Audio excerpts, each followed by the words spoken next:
com essa obra, com esse ministério.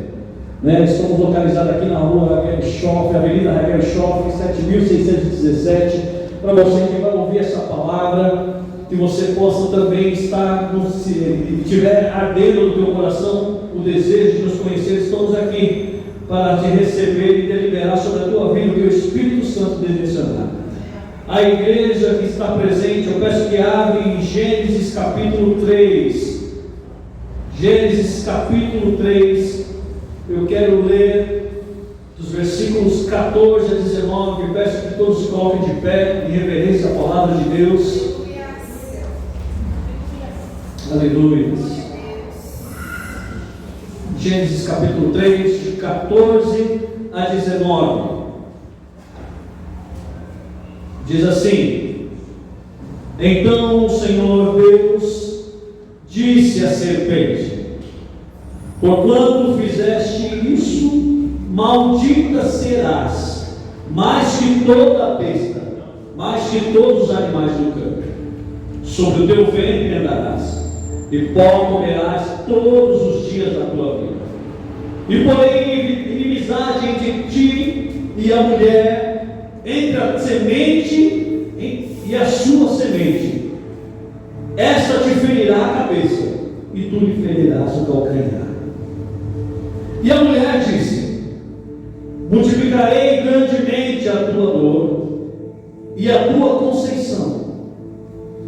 Com dor terás filhos, e o teu desejo será para o teu marido, e ele te dominará. E Adão disse: Porquanto deste ouvido à voz da tua mulher, e comeste da árvore que te ordenei, dizendo: Não comerás dela. Maldita é a terra por causa de ti.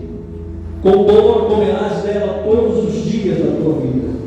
Espinhos e cardos também te produzirá, e comerás a erva do campo. No suor do teu rosto comerás o teu pão, até que tornes a terra, porque dela fostes tomado. Porquanto és pó, e em pó tornarás. Senhor Jesus, eu te agradeço, porque o Senhor se faz presente nesta casa. Nós já podemos te ouvir de tantas formas nesta manhã, através dos louvores, através da ministração de oferta, através dessa apresentação maravilhosa que acabou de se passar com o Ministério Terra Kids. E verdadeiramente o Senhor está na casa e o Senhor já tem falado conosco. Nós queremos continuar ouvindo a tua voz. E para tanto, meu Pai, nós queremos pedir que tudo aquilo que venha tentar impedir, toda a oposição maligna caia por terra agora. E que tenha liberdade o teu Espírito Santo, que ele venha falar mais alto em cada coração.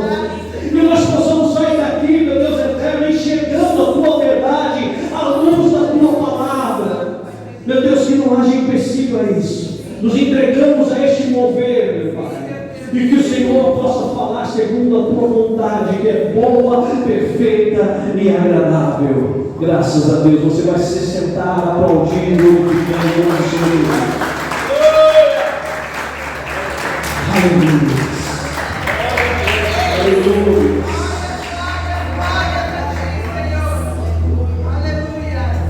O maior artista que já houve de todos os tempos, ele monta. Ele começa a ter uma ideia. Eu preciso produzir. Eu preciso escrever uma história. No momento em que ele está planejando essa história, o céu se cala. Imagina, os anjos se calam, porque o Senhor está projetando. Pai, Filho, Espírito Santo está projetando, ele está escrevendo. E agora passa apenas de escrever e começa agora a colocar um plano em prática. Ele cria um jardim. Ele pega um lugar que era por tremendo feio, porque a Bíblia relata que era sem forma, era vazio.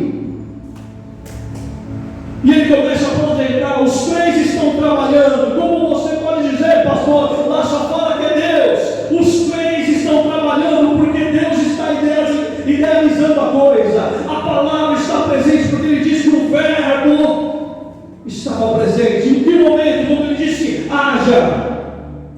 Quando ele disse haja, quem é que começou a fazer as coisas mudar de lugar? O Espírito que pairava sobre a face das águas, olhando dessa forma.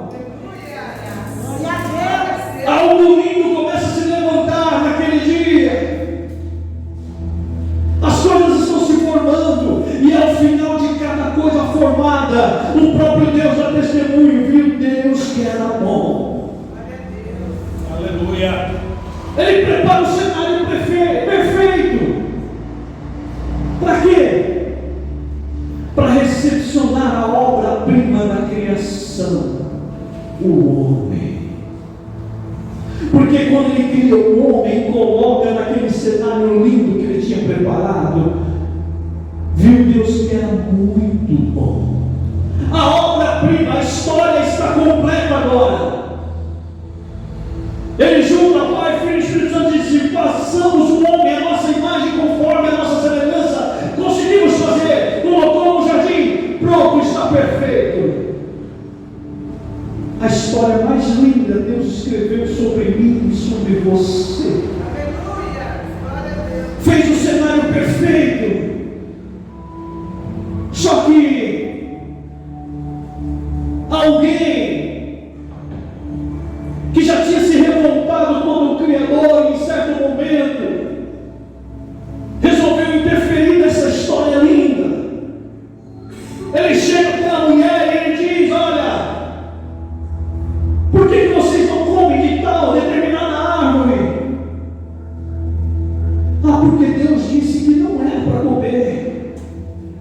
Porque o dia que comêssemos dela morreríamos. Assim a mulher começou a indagar com a serpente. A serpente sagaz, do jeito que era, ela disse: não. Ei, ô boba, Deus sabe que o dia que você comer dela, você vai ser igual a Ele. Você vai conhecer o bem e o mal.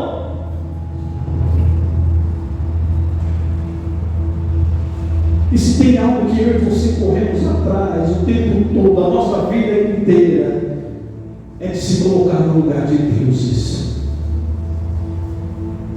Aquilo encheu o coração da mulher: eu vou ser igual a Deus. Perceba, não foi o fruto que ela tomou, mas foi o desejo de ser igual a Deus. Ela toma do fruto, ela dá ao marido. E aquilo que nós acabamos de ler, essa sentença que Deus deu a cada um, eu consigo entender pela ótica espiritual que aquela história, que quem escrevia era Deus com perfeição, com riqueza de detalhes. O homem não tinha nem que trabalhar, ele só tinha que cuidar de tudo. As árvores produziam, ele não tinha que arar a terra, não, já nascia, ele só tinha que tomar e comer. O cenário perfeito. A mulher, para ser auxiliadora dele. História linda que eu e você desejamos todos os dias. Quem é que não quer ter um lar abençoado? Quem é que não quer ter prosperidade, não quer ter falta de nada? Deus já tinha feito esse cenário para mim e para você, mas o ímpeto do nosso coração de querer ser Deus nos tirou desse jardim. O que eu vejo aqui, essa história linda que era Deus que estava escrevendo nessa sentença, eu entendo Deus entregando agora o nosso livro da nossa história e a caneta na mão de cada um de nós, dizendo: daqui para frente quem escreve a história é você. Você não quer ser Deus? Você não quer ser Deus? Disse a mulher: multiplicarei grandemente a dor de parto, com dor terás filhos, e o teu desejo será para o teu marido, e ele te dominará. Você conhecer o bem e o mal vai te levar a isso. Comece a escrever. Vê se você consegue escrever alguma coisa sentindo tudo isso, mulher. Você quer ser Deus ou não? porquanto deste ouvido a voz da tua mulher e comeste da árvore de que te ordenei, dizendo: não comerás dela, maldita é a terra por causa dela, por causa de ti, com dor comerás dela todos os dias da tua vida. Aí fica alguém perguntando: eu queria saber quem inventou o trabalho. Deus. E a nossa vontade de querer ser Deus. Você quer ser Deus? Então você vai comer agora no suor do teu rosto. Você vai escrever a sua história daqui para frente. Eu tinha preparado tudo para você. Tudo que vocês pudessem esperar, eu tinha aqui deliberadamente. Mas alguém tentou ser Deus. E a partir de então nós começamos a escrever a nossa história. Pense, você com um marcador permanente na mão. Porque realmente hoje eu e você temos a oportunidade de escrever a nossa história. Escrevemos ela dia a dia. Só que tem um problema. Como eu disse, é um marcador permanente. Você não pode apagar seus erros. Você não pode chegar naquela parte: ah, eu não queria ter feito isso, eu não queria ter escrito isso, eu apareceu uma rabiscada aqui. Não! Os seus erros também ficam pontuados nessa escrita. Quer mais? Você vai ser mais lembrado pelos seus erros do que pelos seus acertos. Terrível, não? Mas tudo isso trouxe por causa do ímpeto de eu querer ser Deus. Pastor, em que momento eu quero ser Deus? Eu nunca quis tomar o lugar de Deus. Foi Adão e Eva. Você quer um exemplo que eu e você queremos ser Deus todos os dias? Um dos nomes de Deus, que é aquele que a Bíblia fala: não tomeis o nome de Deus em vão.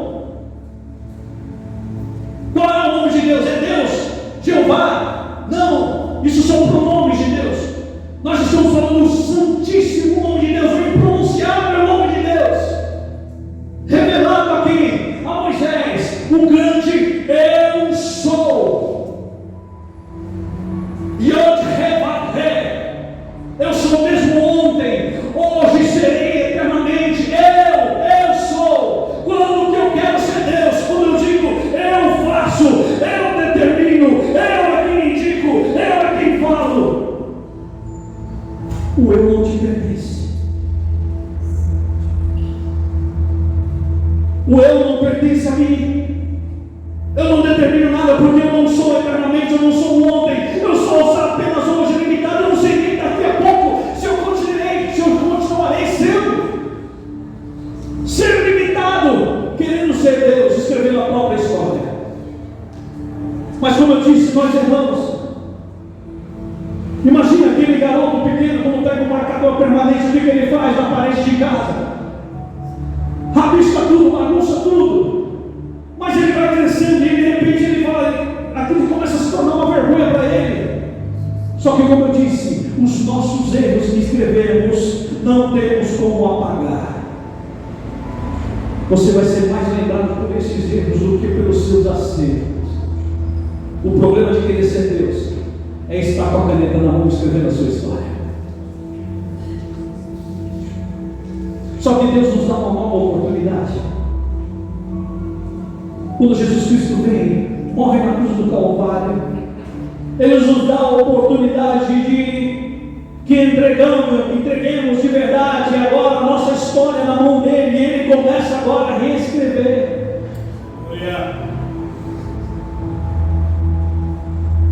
O problema é que, vez por outra, nós entregamos a história na mão dele. Olha, Jesus escreve. Mas de repente tem alguma parte da história que Jesus escreve e eu não gosto muito. Jesus não é bem assim, não, deixa eu escrever. Sabe o que Jesus faz? Ele te entrega o livro e a caneta de novo, continua escrevendo.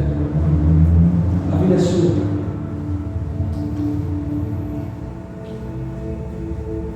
É um problema escrever a própria história. É um problema, porque, como eu disse, você é mais lembrado pelos seus erros. Tantos começaram a escrever a história não estando nos caminhos do Senhor. Pessoas que se embrenharam em caminhos que hoje se envergonham.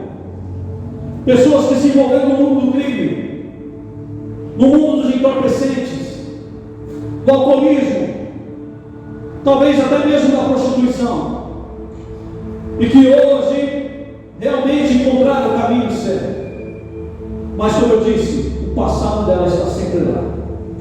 Ela vez por outra tem que se encontrar com alguém que diz: mas você aqui na igreja vem se esconder atrás da Bíblia, eu sei quem você é.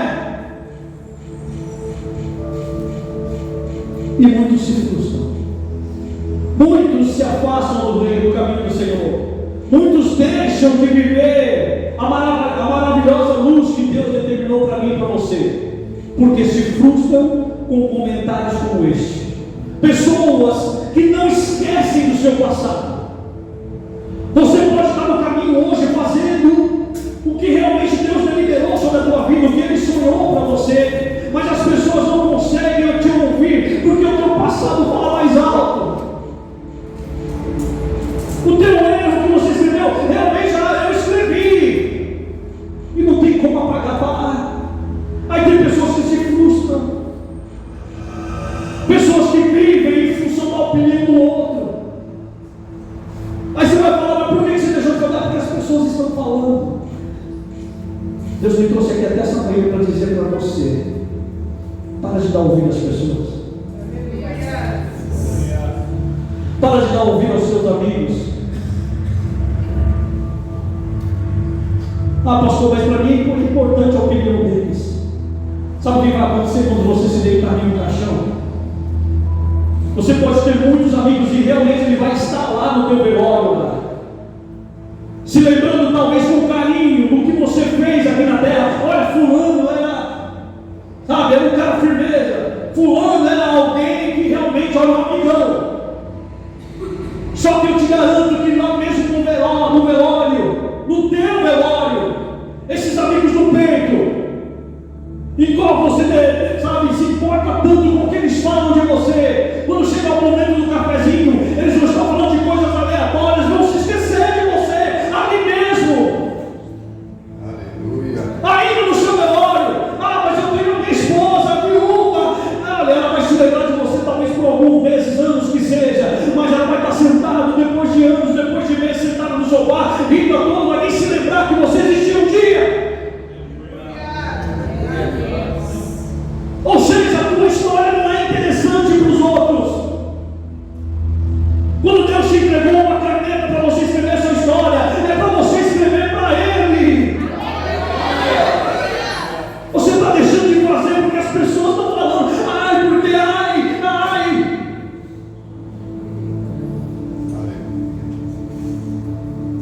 Ah, pastor, mas eu estou rodeado por uma nuvem de testemunhas. Sim. Só que tenha em mente uma coisa: se você teve realmente um passado, algo que você escreveu errado e você queria apagar e não tem jeito, e talvez alguém esteja te pontuando por isso. Aquele que sonda o teu coração te perdoou, e Ele disse: dos teus pecados eu não me lembrarei mais. Para quem importa a tua história é quem não se lembra mais do teu passado.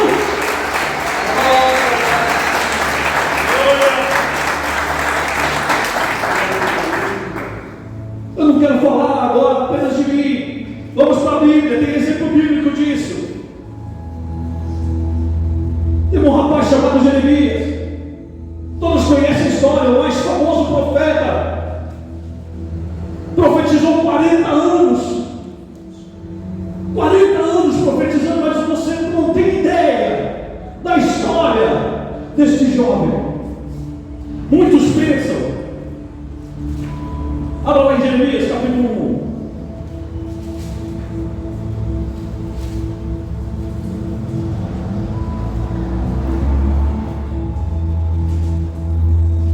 Jeremias capítulo 1. Como eu disse, Jeremias foi chamado como profeta. Mas a história de Jeremias não começa aqui em Jeremias capítulo 1. A história de Jeremias, na verdade, ela começa lá em 1 Reis, capítulo 1. Porque se você ver, observar aqui no versículo 1, diz assim: as palavras de Jeremias, filho de Ilquias, dos sacerdotes que estavam em Anatote. eu quero falar sobre Anatote. Por que eu digo que a história de Jeremias começou em 1 Reis, capítulo 1? Porque justamente neste tempo, nós estamos falando da velhice do rei Davi. Davi está prestes, a falecer. E ele já tinha chamado o seu clã para poder colocar Salomão sobre o seu trono. Só que quando os sábios da corte, sabem da história que Davi já está perdendo as faculdades mentais, ao ponto de não reconhecer mais a própria família, eles montam um conselho, junto com o sacerdote Abiatar. Se levanta Abiatar, também lá o Aitofel, que era chefe da guarda real, mais Jonatas, e também Neías, para ungir a rei Adonias. Adonias, que era filho do quarto filho de Davi. E realmente eles fazem isso. Eles tomam conselho entre si, eles sacrificam a Deus e ungem Adonias como rei. Quando o profeta Natan fica sabendo disso, ele vai até Davi, ele chama Batseba e Salomão e diz: como é que fizeram isso? Colocaram Adonias como rei sobre Judá. Eu não sabia que vocês iam fazer isso. E Batseba fica preocupado: não foi feito isso. Davi ainda não determinou quem vai assumir o trono. E todos chegam até Davi e fazem conhecer os planos de Adonias, junto com o sacerdote Abiatar. Quando Davi toma conhecimento da história, ele diz: não, quem vai subir ao trono é meu filho Salomão, não Adonias. O Senhor já determinou que assim seja feito. Então o profeta Natan suba e unja Salomão sobre toda Israel. Quando Salomão é ungido como rei, ele resolve dar cabo de todo esse conselho que se levantou para usurpar o trono de Davi. Ele toma todos aqueles homens que fizeram conselho e tentaram ungir Adonias e mata o fio da espada. Só que quando ele chega no sacerdote Abiatar, ele diz: eu não vou te matar, porque você foi aquele que fez subir a arca do Senhor junto com meu pai Davi. Você também passou as provas junto com ele. Então eu não vou te matar, mas eu vou te exilar do reino. Você vai lá para a terra de Anatote, e você só vai poder entrar no templo uma vez por ano. Pelo menos 5 festas havia para o povo de Israel ir ao templo. O sacerdote Abiatar, sendo sacerdote, só podia ir uma vez ao ano. Ele tinha que ficar exilado naquela terra de Anatote. Sabe, teve que montar família, teve que montar provisões na terra de Anatote, longe, cerca de 6 quilômetros de Jerusalém. Teve que aprender a se defender sozinho, porque não tinha lá a proteção do rei. Ele teve que se virar sozinho. O negócio é que Abiatar teve descendentes. Já estava agora na 3ª geração da sua descendência. E Uquias, que era o pai de Jeremias, já era a 3ª geração do sacerdote Abiatar. Tinha nascido ali mesmo em Anatote, a terra dos enjeitados, a terra dos excluídos, a terra dos usurpadores. E por que eu digo isso? Porque essa única vez que eles poderiam ir no templo em Jerusalém era unicamente para servir de escárnio do povo. Imagina, eles entrarem no templo, e isso foi determinado pelo rei. Toda vez que eles entrarem, vão ter que entrar de cabeça baixa, e todos vão ter que escarnecer nele. Imagina, entrar pelo templo de cabeça baixa e todo mundo falando: olha lá o salafrário, olha lá o usurpador, olha lá, isso aí não presta, olha lá o que Deus fez, está isolado de todo mundo. Será que eu e você teremos prazer de vir à casa de Deus para ser humilhado? grandes anos, até o final da vida dele. A segunda descendência de Abiatar também foi, durante muitos anos, a mesma história. Agora estamos na geração de Ilquias, terceira geração, mas não fui eu que pequei contra Davi, não fui eu que usurpei o lugar dele, mas por ter nascido em Anatote e ser descendência de Abiatar, você vai passar pelo mesmo crivo. Toda vez que entrar no tempo, alguém vai caçoar de você. Um dia Ilquias, ele ora ao Senhor, ele se prostra ao Senhor e ele começa a pedir que Deus mude esse quadro.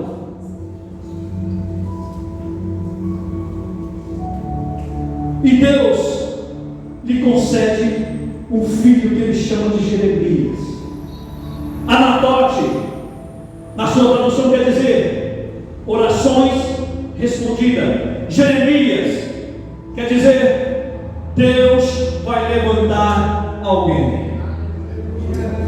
Em meio àquele cenário caótico, Ilquias ora ao Senhor e ele resolve dar o nome do filho dele de Jeremias. Deus vai levantar alguém. Talvez alguém da Anatote não entendeu nada. Como que vai levantar alguém daqui? A gente não serve nem para profetizar mais. A gente não pode oferecer mais sacrifício no templo, porque nós vamos dar só para ser motivo de escárnio. Ninguém dá crédito à nossa palavra. E o Ilquias está crendo que Deus vai levantar alguém.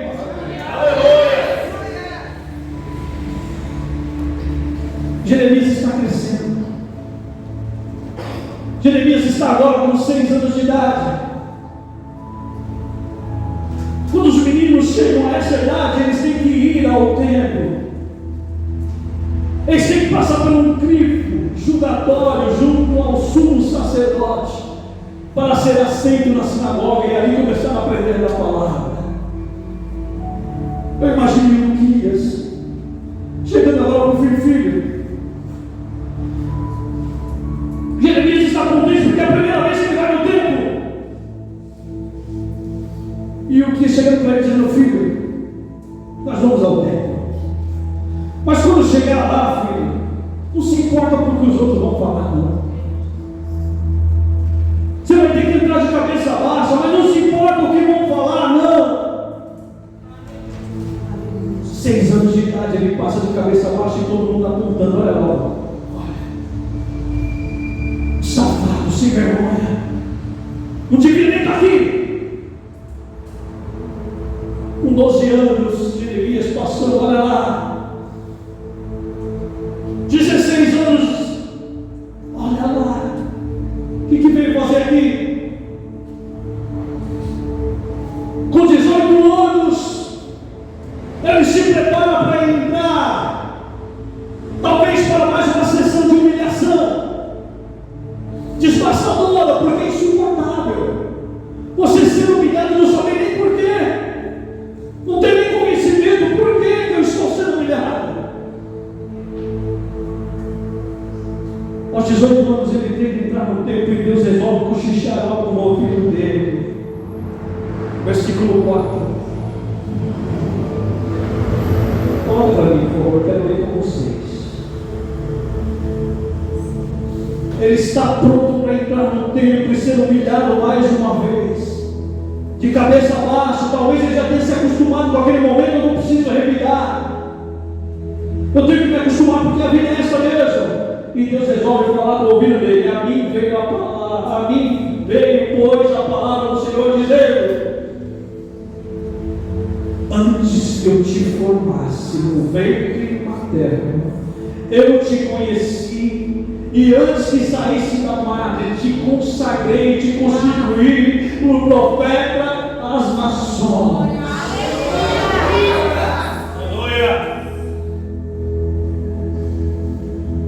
Aquele jovem que passou 18 anos da vida dele ouvindo coisas absurdas, até mesmo sobre a dignidade dele, por causa de um passado que ele nem mesmo conhecia. Deus resolve reiterar isso, porque nós servimos a um Deus, e guarde isso no meu coração, meu irmão, que Ele quebra protocolos. Ele quebra protocolos. Ele não quebra princípios, mas ele quebra protocolos. O protocolo mandava que aqueles homens fossem humilhados toda vez que entrassem naquele lugar.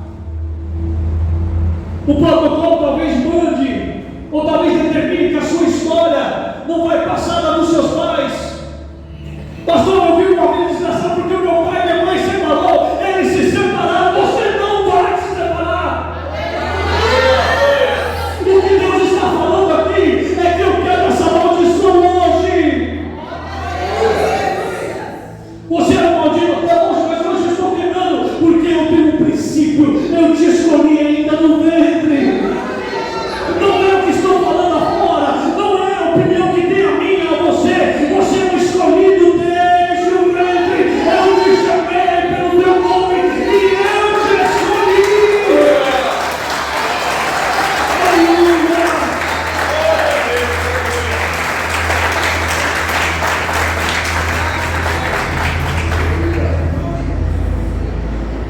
Aquele menino que por causa da vida que tinha, uma cidadela pequena, a dote não era muito grande, também quem queria estar lá? No meio de um povo rejeitado de tudo e todos, um povo que já era rotulado como coisa ruim. Ele era por demais tímido. E quando Deus fala isso no ouvido dele, ele vem no versículo 5 e diz assim, versículo 6: então disse eu, Senhor Jeová, eis que não sei falar, porque sou uma criança. Mas o Senhor me disse, não digas eu sou uma criança, porque aonde quer que eu te levar, irás, e tudo quanto te mandar dirás. Não temas diante deles, porque eu sou contigo para te livrar, diz o Senhor. E estendeu o Senhor a mão e tocou-me a boca e disse-me o Senhor, eis que ponho as minhas palavras na tua boca. Olha, ponho-te neste dia sobre as nações e sobre os reinos, para arrancares e para derribares e para destruires e para arruinares e também para edificares e plantares. Sabe o que Deus está fazendo aqui? Deus está colocando a caneta na mão dele, está colocando o propósito dele na vida dele. Se você vai escrever agora, não pode determinar. A sua história até agora era de vergonha, mas agora eu vou te exaltar. Vamos colocar no meio de príncipes. Mas Deus, eu não sei falar, peraí, deixa eu tocar na sua boca.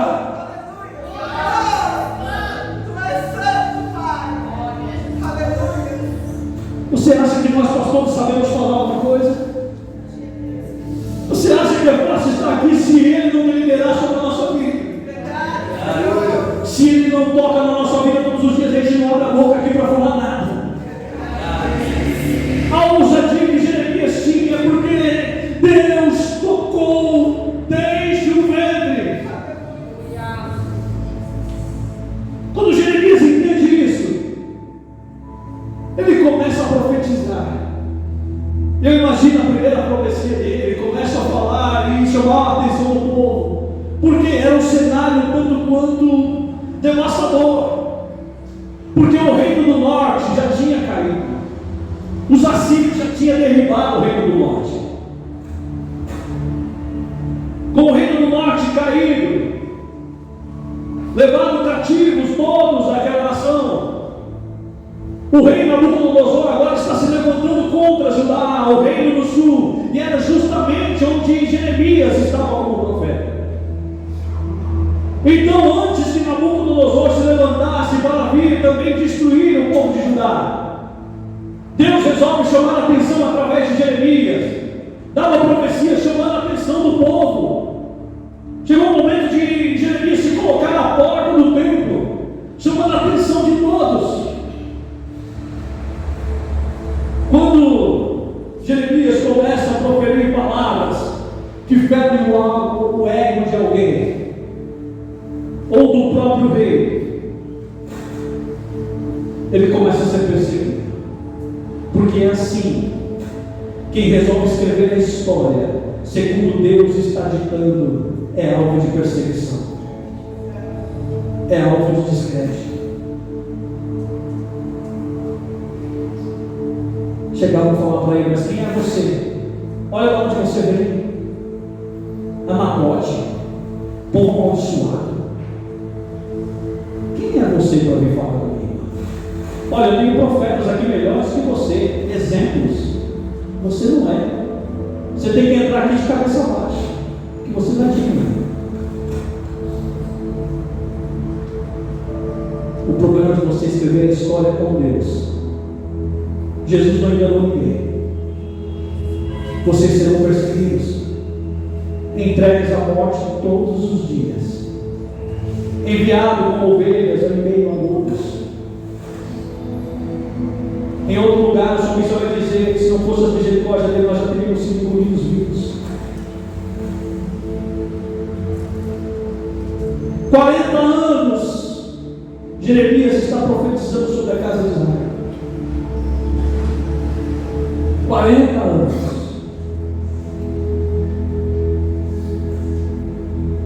E o povo dava de honra. O povo não escutava, não dava crédito. Esse aí não quero ouvir não. Porque julgava o profeta.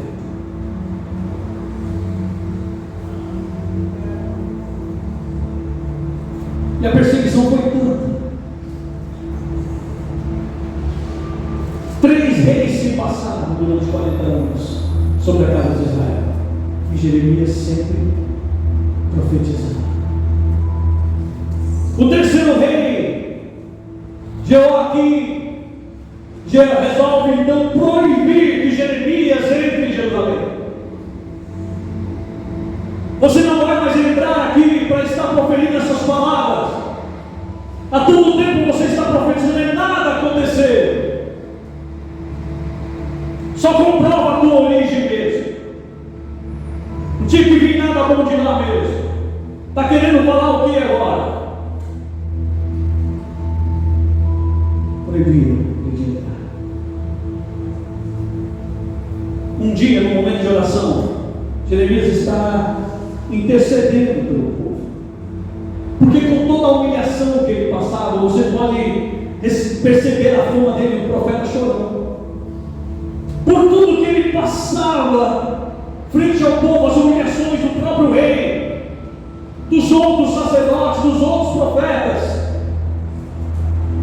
Ele intercedia pelo povo. A cada mensagem que Deus passava, uma mais pesada do que a outra, uma sentença mais pesada do que a outra, quando ele ia proferir, ele chorava, já sentindo a ira de Deus sobre o povo, e o povo nem se incomodava. Ele chorava, ele intercedia: Deus, tenha misericórdia do teu povo. Talvez um momento seu na tua casa, e que você tem tentado evangelizar alguém, você tem tentado fazer enxergar a verdade desse Deus, e a pessoa ela é resistente, ela é dura de coração, ela não aceita. Lá vem o santão falar para mim, e você chora por essa pessoa copiosamente. Eu quero dizer para você que o teu choro não tem sido em vão diante de Deus. Aleluia. Ele se atenta ao teu choro hoje, como se atentou a Jeremias. Abra comigo agora em Jeremias 36.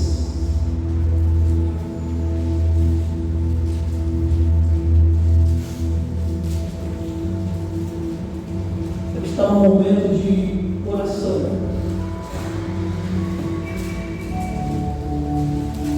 Um momento de oração com Deus. Deus resolve falar algo para ele. Sucedeu, pois, no ano 4 de Joaquim, filho de Josias, rei de Judá, que veio esta palavra do Senhor, dizendo: toma um rolo de um livro e escreve nele todas as palavras que te tenho falado sobre Israel e sobre Judá e sobre todas as nações, desde o dia que eu te falei a ti, desde os dias de Josias até hoje. Ouvirão talvez os da casa de Judá todo o mal que eu entendo fazer-lhes, para que cada qual se converta do seu mau caminho, e eu perdoe a sua maldade e o seu pecado. Ou seja, Deus está falando aqui com Jeremias: pega esses 20 anos que você profetizou sobre a casa de Israel, toda a tua história que você passou frente à casa de Israel, escreve em um rolo. Eu sei que você está proibido de entrar em Jerusalém, tão pouco no templo. Só que escreve, você vai escrever agora você vai mandar para eles. Quem sabe eles ouçam ou leiam e se convertam.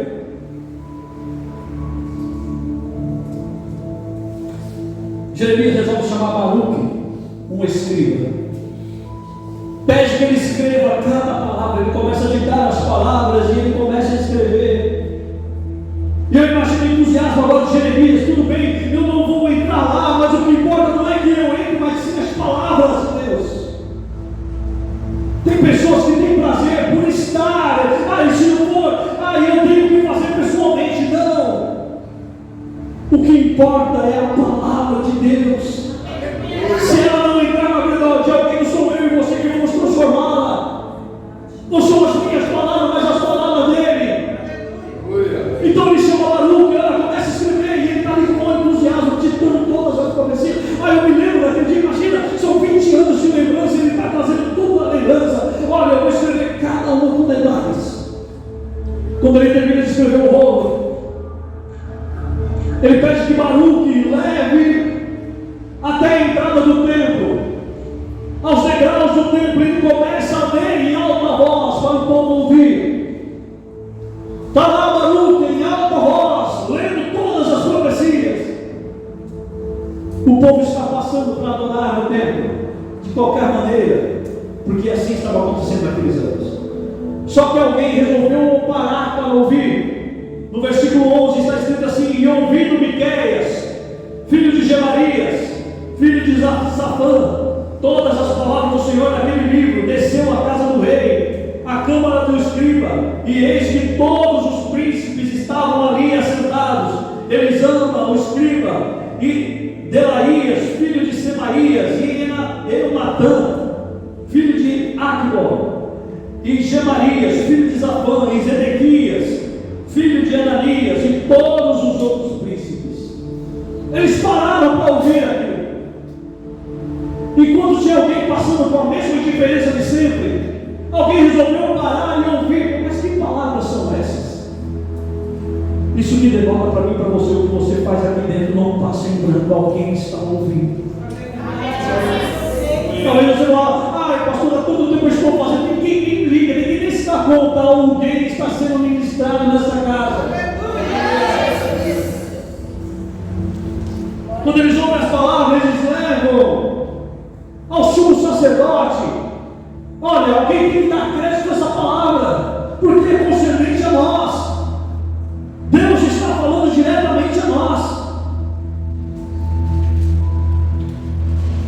No versículo 16 diz assim: e sucedeu que, ouvindo eles aquelas palavras, se voltaram temerosos uns para os outros, e disseram a Baruque: sem dúvida nenhuma anunciaremos ao rei todas estas palavras.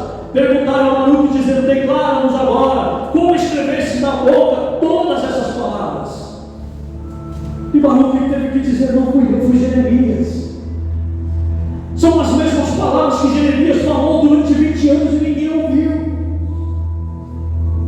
Talvez um olhou para cada um: mas como que nós não ouvimos isso? Sabe por que ninguém ouviu? Porque o passado de Jeremias gritava mais alto do que as palavras que ele estava falando. Você não é digno dessas palavras. Cala a boca. Está querendo mostrar o quê? Você não é santo. As mesmas palavras eles já tinham ouvido, só que agora, porque era pela boca de outro, agora nós podemos ouvir. No versículo 21, então enviou o rei a Geude para que trouxesse o rolo, e Geude tomou e leu aos ouvidos do rei e aos ouvidos de todos os príncipes que estavam em torno do rei. Quando aqueles homens sobem ao rei e dizem: olha, Baruque está lendo um rolo lá fora, lá, que diz que é da parte lá de Jeremias, e são palavras tremendas. Olha, rei, nós temos que nos consertar. O rei, para eles, tenta demonstrar algum interesse, dizendo: vai lá, pega o rolo, eu quero ler também. Ao passo que Geude, o escriba, está lendo, olha o que o rei faz. Estava então o rei assentado na casa de inverno, perto do bom mês, e estava diante dele um braseiro aceso.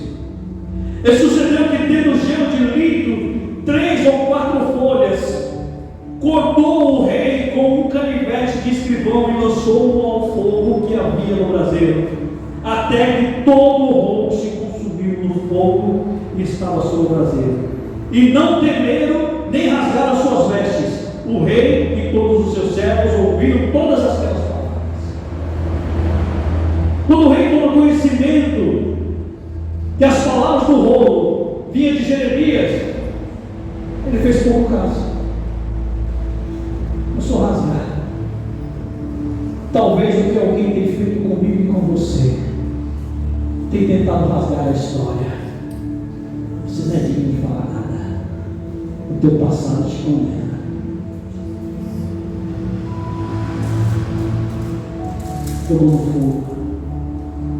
Eu fico imaginando Baruque voltando para casa e Jeremias olha para ele dizendo: e aí, como é que o povo recebeu? Eu imagino ele tendo que contar para Jeremias: olha, fizeram pouco caso, rasgaram o teu livro, rasgaram a tua história.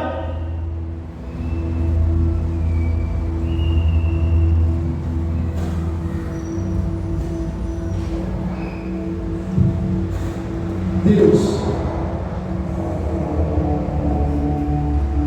Ele tem conhecimento do que está acontecendo comigo e com a tua vida todos os dias.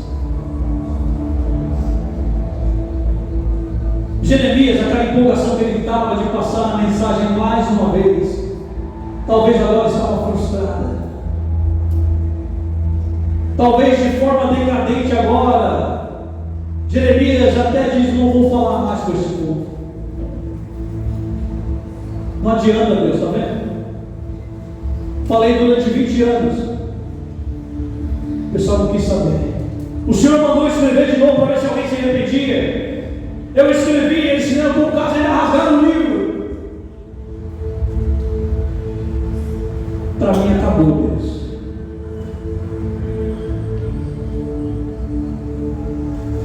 O versículo 27. Então veio a Jeremias a palavra do Senhor, depois que o rei tinha queimado o rolo, com as palavras de Baruque que escrevera na boca de Jeremias, dizendo: toma outro rolo e escreve nele todas as palavras que estavam no primeiro volume, ao qual Jeoaquim, rei de Judá, queimou. Imagina Jeremias recebendo essas palavras do Senhor novamente. Jeremias pronto para desistir do ministério. Deus, aquele lugar não dá fruto. 20 anos profetizando. Escrevi um best-seller na minha vida, relembrando os 20 anos.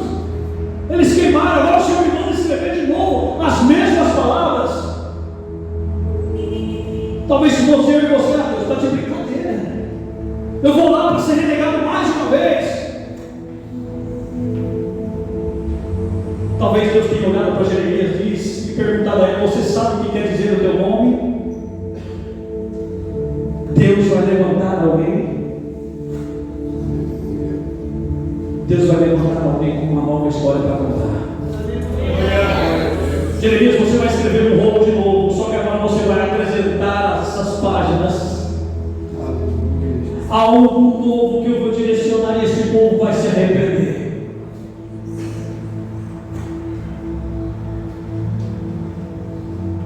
29.